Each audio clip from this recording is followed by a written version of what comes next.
কেউ কথা রাখেনি। ৩৩ বছর কাটল, কেউ কথা রাখেনি। ছেলেবেলা এক বোষ্টমী তার আগমনী গান হঠাৎ থামিয়ে বলেছিল, শুক্লা দ্বাদশীর দিন অন্তরাটুকু শুনিয়ে যাবে। তারপর কত চন্দ্রভূক অমাবস্যা কেটে গেল, কিন্তু সেই বোষ্টমী আর এলো না। ২৫ বছর প্রতীক্ষায় আছি। মামাবাড়ির মাঝে নাদের আলী বলেছিল, বড় হও দাদা ঠাকুর, আমি তোমাকে ৩ প্রহরের বিল দেখাতে নিয়ে যাব। সেখানে পদ্ম ফুলের মাথায় সাপার ভ্রমর খেলা করে। নাদের আলী, আমি আর কত বড় হব?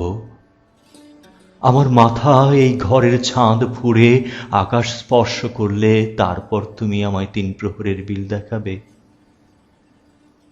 একটাও রয়্যাল গুলি কিনতে পারেনি কখনো। লাঠি লজেন্স দেখিয়ে দেখিয়ে চুষেছে লস্কর বাড়ির ছেলেরা।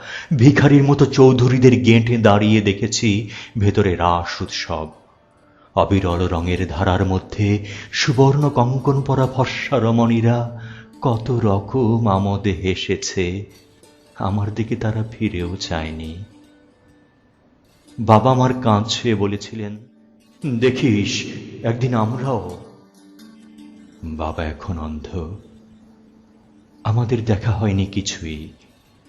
সেই রয়্যালগুলি, সেই লাঠি লজেন্স, সেই রাস উৎসব আমায় কেউ ফিরিয়ে দেবে না।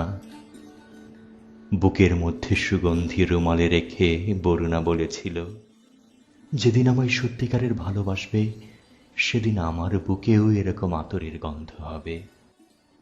ভালোবাসার জন্য আমি হাতের মুঠোয় প্রাণ নিয়েছি। দুরন্ত ষাঁড়ের চোখে বেঁধেছি লাল কাপড়।